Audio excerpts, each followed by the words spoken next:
Hello నమస్తే welcome to హాల్స్టిక్ Telugu channel. ఎలా ఉన్నారు? అందరూ బాగున్నారా? ఈరోజు వీడియో ఏంటి అంటే హీట్ పవర్ ఇంజనీరింగ్ 2లో సంబంధించి ఎస్ఐస్ ఏ విధంగా అడుగుతాడు అన్నది అడిగారు అండి. అంటే ఎస్ఐస్ థియరీ ఎస్ఐస్ అన్నవి ఎలా అడిగే ఛాన్సెస్ ఉన్నాయని చెప్పేసి అడిగారు. సో అందుకనే ఓన్లీ థియరీకి సంబంధించి నేను ఒక వీడియో అయితే చేస్తున్నానండి. థియరీలో అది కూడా ఎస్ఐస్ అండి. యూనిట్ 2 నుంచి మనకి థియరీ అన్నది వచ్చే అవకాశం అన్నది ఉంది కాబట్టి అది కూడా unit steam boilers. So already మనం ఫైర్ ట్యూబ్ బాయిలర్ గురించి అలాగే వాటర్ ట్యూబ్ బాయిలర్స్ గురించి కూడా మనం నేర్చుకున్నాము. అందులో కోక్రన్, బాబ్కాక్, విల్కాక్స్ బాయిలర్స్ గురించి కూడా వర్కింగ్ ప్రిన్సిపల్ అన్నది నేర్చుకున్నాం. ఎలా అంటే వర్కింగ్ ప్రిన్సిపల్ ఎలా జరుగుతుంది ఏంటి అన్నది. సో స్టీమ్ బాయిలర్స్ నుంచి మనకి మోస్ట్లీ కాక్రోన్ అలాగే Babcock, Wilcox boiler and modern high pressure బాయిలర్స్లో లామౌంట్ అలాగే బెన్సన్. ఇందులో మనకి రిపీటెడ్గా అడిగింది ఏంటంటే Wilcox boiler and Benson boiler అనమాట. సో ఇది మీకు అడిగినప్పుడు స్టీమ్ బాయిలర్స్ ఒకవేళ మనకి ఈ బాయిలర్స్ గురించి డైరెక్ట్గా ఎక్స్ప్లెయిన్ అనేసి మనకి 8 మార్క్స్ లేదు అంటే 10 మార్క్స్ కనుక అడిగినట్టయితే మీరు ఫస్ట్ ఏం రాయాలండి, ఇంట్రడక్షన్ ఆఫ్ ది బాయిలర్ గురించి రాయాలి కంపల్సరీగా. ఇంట్రడక్షన్ అన్నది రాసిన తర్వాత టైప్స్, ఈ టైప్స్ ఆఫ్ బాయిలర్స్ గురించి కూడా రాయాలి. సో టైప్స్ ఆఫ్ బాయిలర్స్ ఏమొస్తున్నాయి మనకి, ఐదర్ ఫైర్ ట్యూబ్ బాయిలర్ లేదంటే వాటర్ ట్యూబ్ బాయిలర్ లేదంటే మోడర్న్ హై ప్రెషర్. సో ఈ మూడిట్లో ఏదో ఒకటి కంపల్సరీగా అడగటం అయితే జరుగుతుంది. సో ఆ టైప్స్ అన్నది రాస్తారు. ఆ తర్వాత మనకి ఏదైతే అడుగుతున్నాడో అది, సో విల్కాక్స్ అన్నది అడుగుతున్నాడు అనుకుందాం. ఫర్ ఎగ్జాంపుల్ విల్కాక్స్ బాయిలర్ గురించి మనకి హెడ్డింగ్ పెడతారు. హెడ్డింగ్ పెట్టి మనకి కావాల్సిన డయాగ్రామ్ అన్నది గీస్తారండి. ఓకే, డయాగ్రామ్ అనేది గీసిన తర్వాత మెయిన్ కాంపోనెంట్స్ అన్నది రాస్తారు. ఓకే, మెయిన్ కాంపోనెంట్స్ రాసిన తర్వాత కన్స్ట్రక్షన్, సో కన్స్ట్రక్షన్ రాస్తారు. కన్స్ట్రక్షన్ తర్వాత వర్కింగ్ ప్రిన్సిపల్, ఆ తర్వాత అడ్వాంటేజెస్ అండ్ డిసడ్వాంటేజెస్. సో ఇలాగా మీరు 8 మార్క్స్కి వచ్చినా 10 మార్క్స్కి వచ్చినా కూడా మనం ఇలాగే రాయాలన్నమాట. 8 మార్క్స్ ఆర్ 10 మార్క్స్. ఓకేనండి, ఇది బాయిలర్స్. ఇంకా మనకి అడగాలి అనుకుంటే heat balancing sheet problems already నేను చెప్పానండి.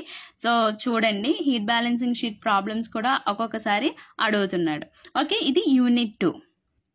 ఓకేనండి, నెక్స్ట్ స్టీమ్ టర్బైన్స్ యూనిట్ 4 నుంచి కూడా మనకి థియరీ అన్నది అడిగే ఛాన్సెస్ ఎక్కువ ఉన్నాయి కాబట్టి మనకి స్టీమ్ టర్బైన్స్ నుంచి మనకి ఇంపల్స్ రియాక్షన్స్లో డా లెవెల్ టర్బైన్ అలాగే రియాక్షన్ టర్బైన్ నుంచి పారెన్సన్స్ టర్బైన్స్ అన్నవి అడుగుతున్నాడు అనమాట ఈ రెండిట్లోని. నెక్స్ట్ అలాగే నేను ఆల్రెడీ చెప్పాను హౌ టు పాస్ అన్న దాంట్లో చెప్పినప్పుడు కాంపౌండింగ్. ఓకేనండి, కాంపౌండింగ్ అన్నది కంపల్సరీగా మీరు నేర్చుకోవాలి. ఓకే, డైరెక్ట్ క్వశ్చన్ అనేది వచ్చేస్తూ ఉంటుంది. నెక్స్ట్ ఏంటంటే reheating of steam and bleeding. ఓకేనా, ఇది కూడా ఏంటంటే 2 టాపిక్స్ అండి. 2 టాపిక్స్ ఐదర్ మనకి షార్ట్స్లో అయినా అడిగేస్తున్నాడు డైరెక్ట్గా what is the reheating of steam and bleeding అని చెప్పేసి, లేదు అంటే డైరెక్ట్ 8 మార్క్స్ ఇంకా కంబైన్ అంటే ఎక్స్ప్లెయిన్ ద కాంపౌండింగ్ అని చెప్పేసి అడిగేసి and also explain reheating of steam and bleeding అని చెప్పేసి అడుగుతున్నాడు అనమాట. సో ఒకవేళ ప్రాబ్లం కనుక వచ్చినట్టయితే ఇంపల్స్ టర్బైన్ నుంచే మనకి ప్రాబ్లం అనేది రావటం జరుగుతుంది. ఓకేనండి, ఇందులో మనకి కంపల్సరీగా థియరీ అన్నది ఎలా అడుగుతాడు అన్నది మనకి తెలియదండి. నేను కూడా ఏంటంటే రిపీటెడ్గా ఎన్ని క్వశ్చన్స్ అంటే రిపీటెడ్గా ఎన్ని టాపిక్స్ అయితే వస్తున్నాయో దాన్ని బట్టే నేను చెప్తున్నాను. సో ఇందులో ఏంటంటే కాంపౌండింగ్ అన్నది చాలా ఇంపార్టెంట్. నెక్స్ట్ మనకి ఇందులో కొన్ని డయాగ్రామ్స్ అన్నవి ఉంటాయి. కాంపౌండింగ్ ఇప్పటికే చూసి ఉంటారు మీరు. ఆ డయాగ్రామ్స్ కంపల్సరీగా డ్రా చేయాల్సి ఉంటుంది. నెక్స్ట్ యూనిట్ 5 అండి, స్టీమ్ కండెన్సర్. స్టీమ్ కండెన్సర్స్లో మనకి బేసిక్గా అడిగేది ఏంటి అంటే టైప్స్ ఆఫ్ కండెన్సర్స్ అండి. మనకి ఇక్కడ 2 టైప్స్ ఆఫ్ కండెన్సర్స్ అన్నవి ఉన్నాయి, సర్ఫేస్, జెట్. ఓకేనండి, ఈ సర్ఫేస్ జెట్లో ఆల్రెడీ మనం జెట్ కండెన్సర్లో మనకి లో లెవెల్ అన్నది మనం నేర్చుకున్నాము. బట్ ఇక్కడ ఏంటంటే లో లెవెల్ ప్యారలల్ ఫ్లో నేర్చుకున్నాం మనం. ఇక్కడ లో level Contra flow jet condenser అన్నది అడుగుతున్నాడు అనమాట. అంటే ఇది రిపీటెడ్గా వచ్చిన క్వశ్చన్ ఇది. ఓకేనా, సో ఇది మనకి థియరీ అన్నమాట. థియరీలో మనకి ఇలా అడిగే ఛాన్సెస్ అన్నవి ఉన్నాయి. కానీ ఇంకా మనకి ఇక్కడ చూసినట్టయితే 2, 3, 4 ఓకే 2, 3, 4లో మనకేంటి హయ్యర్ ఆర్డర్ క్వశ్చన్ అయితే వచ్చే అవకాశం ఉందని చెప్తున్నారు.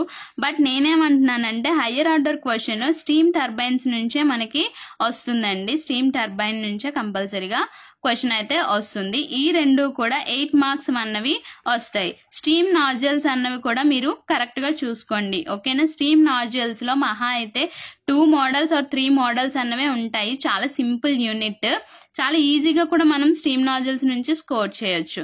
ఓకేనా. 3 కండిషన్స్ మాత్రమే ఉంటాయి, convergent, divergent, convergent, divergent. So ఈ మొత్తం ఈ మూడింటికి సంబంధించి మనం ఏంటంటే డయామీటర్ అనేది ఫైండ్ అవుట్ చేయటం, నెక్స్ట్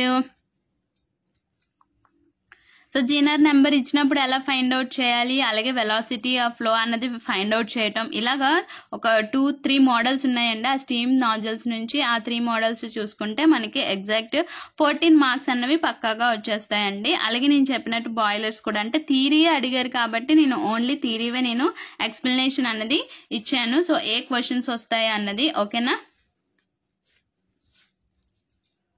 ఒకసారి జస్ట్ నోట్ చేసుకోండి. ప్రజెంటేషన్ కూడా ఎలా ఇవ్వాలి అన్నది కూడా మీరు ఇలానే చేయండి. ఓకేనా. బాయిలర్కి సంబంధించి అప్పుడు ఏంటంటే ఎపీరియన్స్ అన్నది చాలా బాగా ఉంటుంది, ఫుల్ మార్క్స్ వచ్చే ఛాన్సెస్ కూడా మనకి ఉంటాయి అన్నమాట. ఓకేనా. ఇది ఈ వీడియో కనుక నచ్చినట్టయితే లైక్ చేయండి, షేర్ చేయండి. అలాగే మన ఛానల్ని ఫస్ట్ టైం కనుక చూస్తున్నట్టయితే ప్లీజ్ అండి ఛానల్ సబ్స్క్రైబ్ చేసుకోండి. పక్కన వచ్చిన బెల్ ఐకాన్ని కూడా ఓకే చేయండి. దానివల్ల నేను లేటెస్ట్గా పెట్టబోయే ప్రతి వీడియో యొక్క నోటిఫికేషన్ అనేది డైరెక్ట్గా మీ మొబైల్కి అయితే వచ్చేస్తుంది. Thank you for watching.